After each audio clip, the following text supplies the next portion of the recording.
जय श्री राम। श्री सीताराम हनुमान समस्त राम भक्तों को जय जय श्री राम। आप सभी का जय श्री राम श्रीमद् वाल्मीकि रामायण चैनल में हार्दिक स्वागत एवं अभिनंदन करता हूं। आप सबके सुलभ श्रवण हेतु वाल्मीकि रामायण का पठन पाठन शुरू किया गया है, संस्कृत में भी, और उसका अर्थ सहित व्याख्या भी की जा रही है। इसी क्रम में अभी तक हम सभी चतुर्थों अध्याय में पहुंचे हुए हैं, जिसका 26 श्लोक अर्थ सहित व्याख्या की जा चुकी है। तृतीय अध्याय में माघ मास में वाल्मीकि रामायण श्रवण करने का क्या महात्म्य है यह बताया गया था, और चतुर्थ अध्याय में चैत्र मास में रामायण पढ़ने का क्या महत्व है यह बताया गया है। उसी क्रम में चतुर्थ अध्याय से 26 श्लोक तो पूर्ण किया जा चुका है। आज से 27वां श्लोक से जब तक कि समाप्त ना हो जाए चतुर्थ अध्याय, तब तक आप सबके समक्ष संस्कृत और हिंदी अनुवाद सहित व्याख्या की जाएगी। जय श्री राम।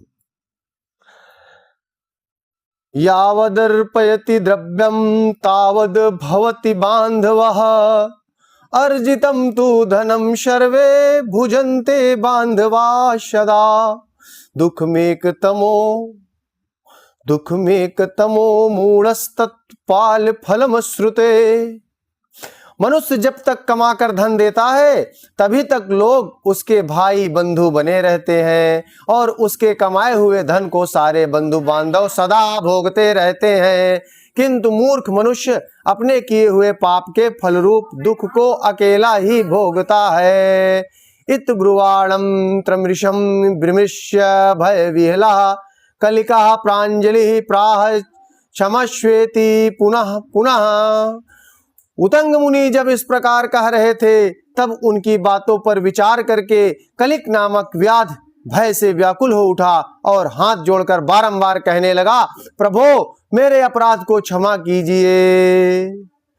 तत्संगस्य प्रभावेण हरिसनिधि मात्रतः गत पापो लुब्ध कश्च सानुतापो अभवद ध्रुवम। उन महात्मा के संग के प्रभाव से तथा भगवान का सानिध्य मिल जाने से उस लुब्धक के सारे पाप नष्ट हो गए तथा उसके मन में निश्चय ही बड़ा पश्चाताप होने लगा। मया कृतानि पापानि महान्ति शुभूनि च तानि सर्वाणि नष्टानि विपेंद्र तव दर्शनात्। वह बोला, विप्रवर, मैंने जीवन में बहुत से बड़े बड़े पाप किए हैं, किंतु वे सब आपके दर्शन मात्र से नष्ट हो गए। अहम वै पापर्धि नृत्यम महापापम समाचरम कथम में निष्कृति भूर्यात् कम यामि शरणम विभो। प्रभो, मेरी बुद्धि सदा पाप में ही डूबी रहती थी। मैंने निरंतर बड़े बड़े पापों का ही आचरण किया है। उनमें मेरा उद्धार किस प्रकार होगा? मैं किसके शरण में जाऊं?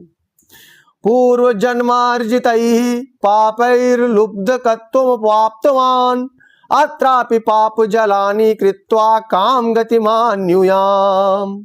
पूर्व जन्म के किए हुए पापों के फल से मुझे व्याध होना पड़ा है। यहाँ भी मैंने पापों के ही जाल बटोरे हैं। ये पाप करके मैं किस गति को प्राप्त होऊंगा? इति वाक्यं समाकर्ण्य कलिकस्य महात्मना उतंगो नाम विप्रहृदं वाक्यमथा ब्रवीत। महामना कलिक की यह बात सुनकर महर्षि उतंग इस प्रकार बोले। उतंगवाच, साधु साधु महाप्राज्ञा मतिस्ते विमलोज्ज्वला यस्मात् संसार दुखानां नाशोपाय भविष्यसि। उतंग जी ने कहा, महामातव्यात, तुम धन्य हो, तुम्हारी बुद्धि बड़ी निर्मल और उज्जवल है, क्योंकि तुम संसार संबंधी दुखों के नाश का उपाय जानना चाहते हो। चैत्रे मासी सिते पक्षे कथा रामायणस्य च नाभायं किल श्रोतव्या भक्ति भावेन सादरम यस्य श्रवण मात्रेण सर्व पापैः प्रमुच्यते। चैत्र मास के शुक्ल पक्ष में तुम्हें भक्ति भाव से आदर पूर्वक रामायण की नवाह कथा सुननी चाहिए। उसके श्रवण मात्र से मनुष्य समस्त पापों से छुटकारा पा जाता है। तस्मिन् क्षणे असौ कलिको लुब्ध कोवित कल्मषः रामायण कथां श्रुत्वा सद्यः पंचत्वमागतः। उस समय कलिक व्याध के सारे पाप नष्ट हो गए। वह रामायण की कथा सुनकर तत्काल मृत्यु को प्राप्त हो गया। उतंग पतितिं वीक्ष्य लुब्धकं तं दयापरः एतद् दृष्ट्वा विस्मितस्य अस्तौषीति कमलापतिम। व्याध को धरती पर पड़ा हुआ देख दयालु उतंग मुनि बड़े विस्मित हुए। फिर उन्होंने भगवान कमलापति का अस्तवन किया।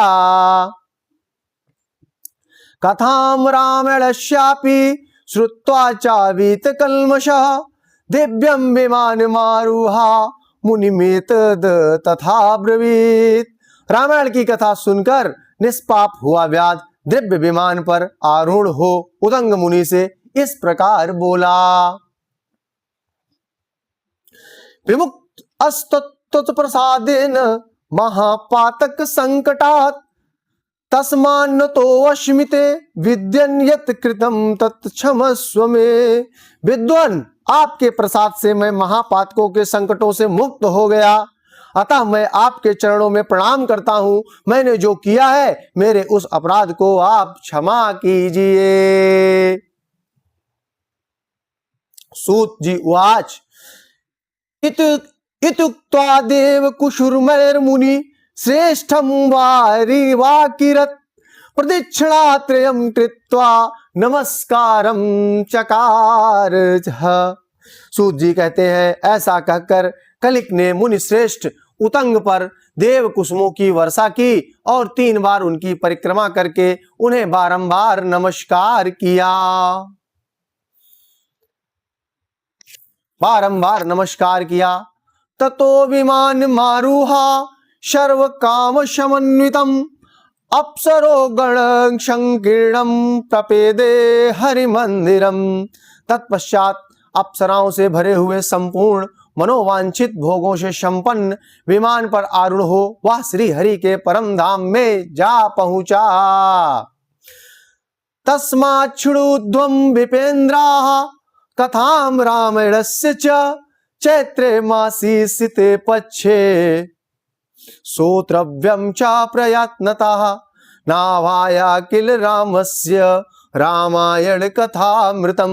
अतः विप्रवरो, आप सब लोग रामायण की कथा सुने। चैत्र मास के शुक्ल पक्ष में प्रयत्न पूर्वक रामायण की अमृतमयी कथा का नावाह पारायण अवश्य सुनना चाहिए। तस्मादुतुषु सर्वेषु हितकृद्धरि पूजकः ईप्सितं मनसा यद्यत् तदाप्नोति न संशयः। इसलिए रामायण सभी ऋतुओं में हितकारक है। इसके द्वारा भगवान की पूजा करने वाला पुरुष मन से जो चाहता है उसे निसंदेह प्राप्त कर लेता है। सनत कुमार यत् पृष्ठम तत्सर्वं गदितं मया रामायणस्य महात्म्यं किमन्ये श्रोतुमिच्छसि। सनत कुमार, तुमने जो रामायण का महात्म्य पूछा था वह सब मैंने बता दिया, अब और क्या सुनना चाहते हो। इसी के साथ चतुर्थ अध्याय समाप्त हो रहा है। इत श्री स्कंद पुराणे उत्तरखंडे नारद सनत कुमार संवादे रामायण महात्म्ये चैत्र मास फलानुकीर्तनम नाम चतुर्थोऽध्याय। इस प्रकार से श्री स्कंद पुराण के उत्तरखंड में नारद सनत कुमार संवाद के अंतर्गत रामायण महात्म्य के प्रसंग में चैत्र मास में रामायण सुनने के फल का वर्णन नामक चौथा अध्याय पूर्ण हुआ। जय जय श्री राम, जय श्री राम।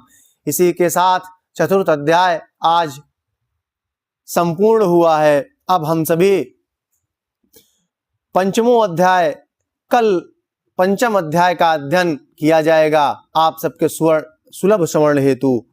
उसमें रामायण के नवाह श्रवण की विधि, मतलब 9 दिन में रामायण कैसे पढ़ा जाता है, उसकी क्या विधि है, इसका वर्णन किया जाएगा और उसका महिमा क्या होती है और उसका फल क्या मिलता है।